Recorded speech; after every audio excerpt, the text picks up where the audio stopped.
All right, I think the optimal angle is ready to show the bicep gains.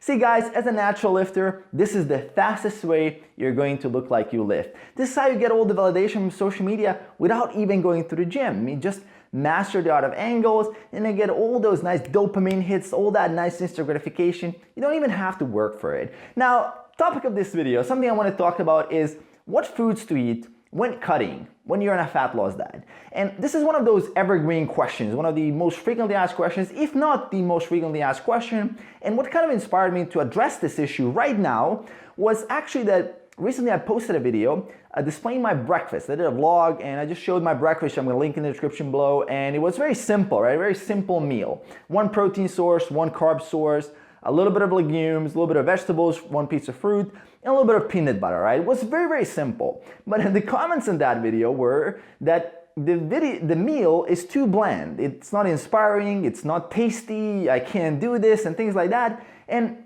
it kind of inspired me to make a video is kind of build a case for a simpler diet, for a little bit easier diet to maintain. And that's why I'm doing this one. Now, first off, I wanna make a disclaimer, right? If you're watching this video and if you're expecting to get to know some magical food that is going to target your abdominal fat, your glute fat, your face fat, or let's say your hip fat, your back fat, your arm fat, your shoulder fat, your face fat, or your calf fat, or whatever fat you want to target in your body, there is no magical food that will specifically spot reduce subcutaneous fat or any other fat on that area, right? So there's no such thing, right? You cannot reduce subcutaneous fat like a spot reduction method with some specific magic food. And the reason why I want to mention this and the reason why I have to mention this is because there's a lot of gurus out there that are still promoting and selling supplements and selling people on different foods or some kind of magical plant that is supposed to spot reduce fat if you eat that food. There's no such thing, guys, right? The body fat reduction process, the way it works, it comes from a caloric deficit. And if you want to see your abs, you actually have to reduce the body fat overall from your whole body to a level where you will actually be able to see those abs. And unfortunately, the fat on the abdominals, the hips, and the glutes is usually the last fat to go off, right? So if you're on a journey to get to 10% body fat through a sustained caloric deficit, you might realize that it takes a while, right? It's a long journey, it's not an easy journey. And some of the basics that will get you there, aside of course from being in that caloric deficit, that can be created with a diet plus exercise, which is preferable, specifically some resistance training. I'm gonna post some videos in the description below for you guys that are interested in how to set that up. Now, having a sufficient amount of protein intake is extremely helpful in finding a nice balance between carbohydrate intake and fat intake every single day that you can kind of adhere to, that fits your personal preference, as well as that fits your activity level. So those are very important factors, as well as having sufficient amount of sleep, somewhere between 7 to 9 hours work for most people. And if you're not getting a sufficient amount of sleep, you're basically burning less fat, you're losing more muscle, as well as you're not being able to build more muscle because now your processes to building muscle are not optimized because you cannot recover as fast because you're not sleeping enough. Now, aside from that, of course, you want to base most of the food choices on whole, healthy, unprocessed foods. I know I mentioned calories and macros, but we don't want to neglect diet quality. We want to make sure that diet quality is very high for the sake of satiety, for the sake of general health. You want to make sure that the diet is very rich in fruits and veggies, plenty of lean protein there, plenty of other very healthy foods, great sources of fat, such as, let's say, high-fat fish, something like cold water fish, avocados, things like that. From carbohydrate sources, I mean, you got fruits, you got a lot of different sources where you got whole grains, you got root vegetables, which are my preferred source of carbohydrate. We're talking about potatoes and sweet potatoes. We're talking about, let's say, rice. We're talking about oats. I mean, all these sources are great, and you can kind of pick which ones you like the most. Some people like rice, some people like potatoes. Either one is fine, right? There's not that much difference.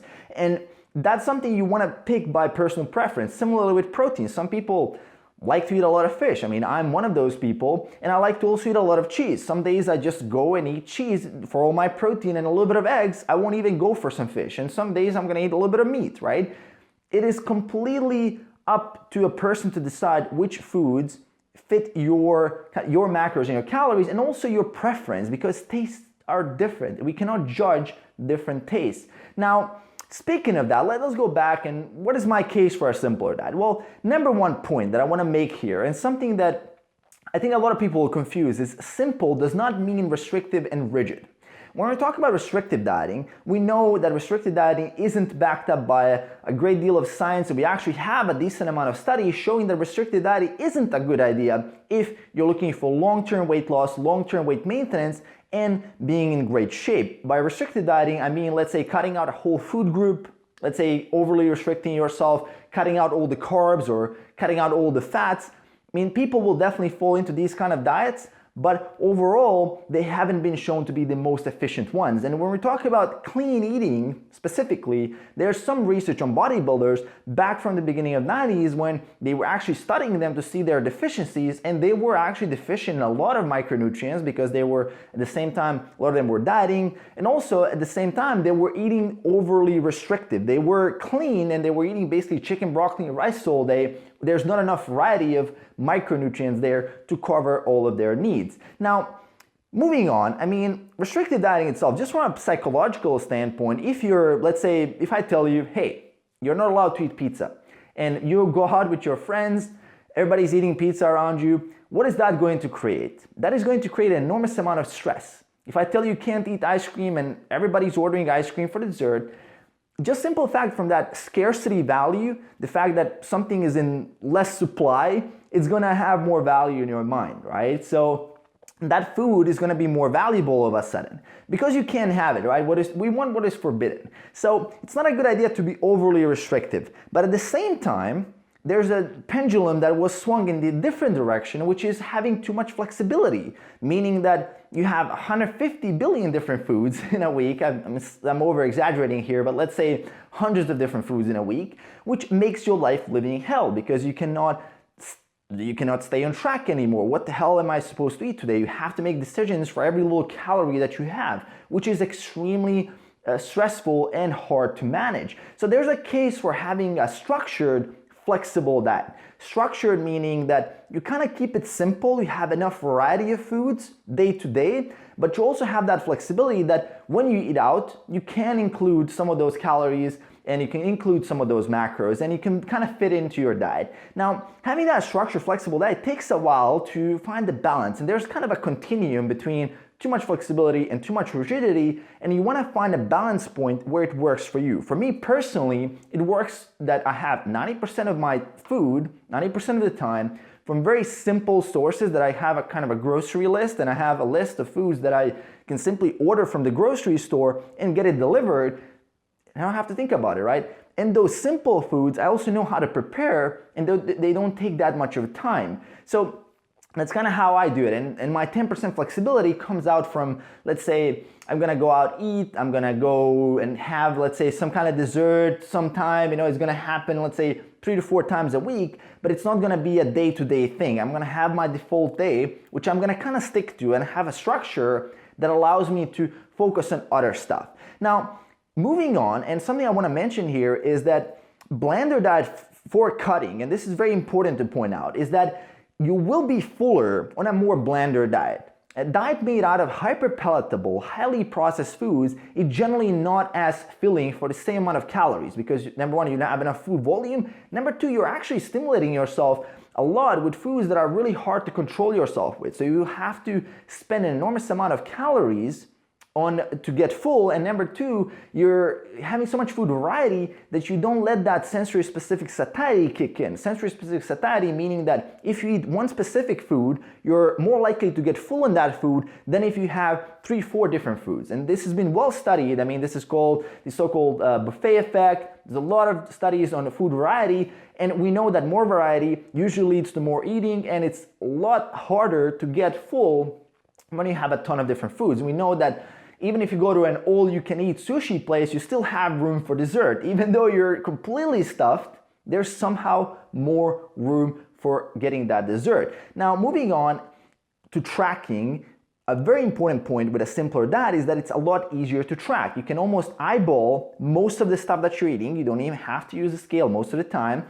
And especially if it's kind of repeating itself on a week-to-week basis. So if you have variety between the days, but let's say your overall weekly kind of foods are the same, you can basically use a template and just kind of stick to it, which leaves so much more energy to do other things, to focus on your training, on your life, which we're going to get to a little bit, but it leaves so much more room and it's a lot less stressful. Because on a caloric deficit, generally, when you're reducing your body fat level, when you're going to, let's say, below 10% body fat, the stress levels are sky high. You get pissed off very easily. You get anxious all of a sudden for no reason, and it's incredibly important to try to reduce stress as much as possible from everything in your life, including your nutrition. And I see a lot of really smart people falling into the trap of overthinking where they're going to spend their next 150 calories because they have this imagination that, oh, I have to make this food super flexible, super interesting, so I can get that picture on Instagram and show everybody how I'm flexible, right?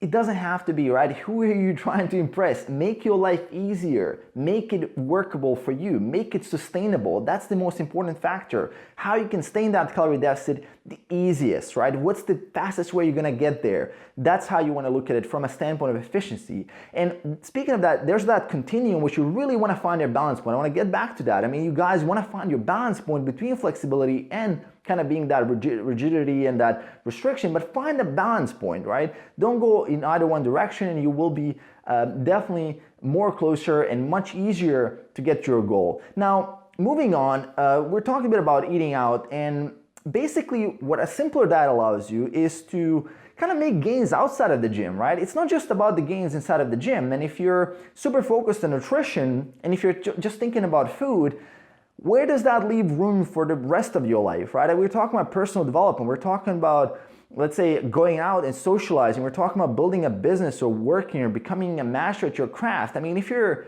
spending your time on thinking where you're going to spend your next 300 calories, you're not going to have time for reading. You're not going to have time for improving yourself. And I think these things are much more valuable than thinking about food all the time. I mean, are you living to eat or are you eating to live? Which one it is? And it's very easy to fall into this trap, and I see some of the smartest people in the world fall into this because food becomes such a huge thing in their life. And one reason for that, of course, when you're in a caloric deficit, is that that's the only thing you get to think about, right? That's the thing that's on your mind all the time. So it's important to kind of try to step away from that as much as possible, even in your lean gaining phase, so then it's much easier to manage that fat loss phase when it comes to time to cut down. Now, again, there's a continuum here. It's a different continuum where it's on one side there's fuel and then the other side there's entertainment. So generally there's a balance point. Most people are very, very close to entertainment. Most people's food is just fun. It's just enjoyment, fun times. Let's have desserts. Let's enjoy life and YOLO. On the other hand, there's people, which I'm kind of leaning more toward, not completely, but there's the other spectrum, which is just food is just fuel, right? Food is my fuel for making gains in the gym, and outside of the gym, I don't care about taste at all. I can just pile all my food on the plate and just eat it. There's a case for that as well. I mean, certainly either extreme isn't very, very favorable, but if you're gonna kind of find your balance point, it's probably a better idea to be closer to the fuel side of things, because we're just living in a world where entertainment is everywhere, and it's very easy to fall into the trap of seeking that next hit of, let's say, getting out of boredom. Okay, I can just eat some chocolate, or I'm just feeling down a little bit. Hey, I can just eat some ice cream. It's a little bit of a better idea to try to change your state from doing things that are purposeful and have meaning versus relying on food to do that. And as well at the same time is there's a place for entertainment, right? There's different things you can do to entertain yourself that are much more fulfilling and they're much more purposeful than food. So it's a good idea to kind of find your balance between the fuel and entertainment side of things. Now, moving on, when we were talking about eating out, this is speaking from personal preferences. I found that if I don't, let's say, indulge too much on foods that are hyper palatable and super tasty throughout the week, on the weekends when I do eat out, I enjoy food a lot more. I enjoy those meals out a lot more. I appreciate them a lot more because they're kind of in scarcity, right? I'm not used to the taste, and I feel that I just appreciate life a little bit more. I do use those foods as kind of quote-unquote entertainment, but it's kind of a good thing to let loose and relax all the time, but it's not obviously good to be relaxed all the time. So again, it's about striking that balance, and I find that really having just a couple of occasions in a week where I eat out allows me for a really good structure to make great gains, but also allows me to have fun in life and really go out and enjoy. Now, the last point I want to make here is something that I guess is not often talked about, but it's that training over the course of years gets a lot harder. So you want to basically master the nutrition side of things and try to keep it as simple, because the nutrition side of things gets easier over the years, but training gets harder because as you're getting closer to your genetic potential, meaning that the more gains you have, the harder it is to make new gains. And if you're just starting out in a gym, you can do all kinds of random bro stuff. You can randomly lift weights, try to add weights randomly, and just you're gonna make some progress in the first year or two. You can actually make half of your lifetime gains without deliberately focusing so much and learning so much about periodization, about training, about all these variables. You can make a really decent program if you're just progressive, if you're just adding weight, and if you're just doing proper form. Now, with nutrition, it's actually kind of very tricky, because in the beginning it's very difficult because it's a whole new skill set. You know, how I hit my calories, you know, how do I stay in a caloric deficit? What are the most filling foods that I can eat that will allow me to stay in that caloric deficit? Or what are some of the protein sources that I have nearby that are very easy for me to prepare so I can get to my protein goal consistently, right? That's a little bit tricky in the beginning, but as your skill set increases, it just becomes a joke. While training, even though your skill set is increasing, it is becoming more and more complicated. So training is kind of like a chess game. It turns very closely into a chess game where you have to think 4 or 5 steps ahead, especially if you're in this for 3 to 4 years, and if you're trying to get serious about training. You really have to think a month in advance what you're gonna do in the gym, even 2 to 3 months. I mean, super advanced athletes, you're gaining a pound of muscle per year, man. Like, you need to think a year in advance which muscle group you're gonna focus on next year to bring that up. You know, it's not easy. And for that reason, you wanna kind of focus less on the nutrition side of things and really be able to dedicate more of that mental RAM to the gym itself, to strength training, and as well, of course, to the other side, outside of the other stuff outside of the gym. And that is gonna just make you more happier and gonna give you more sense of a progression. And just worrying about nutrition too much after the fact you've been, let's say, hitting your caloric deficit, or if your calories in general, your macros, you're pretty well with timing. You know, you have your meals throughout the day, and maybe you're doing intermittent fasting, maybe not.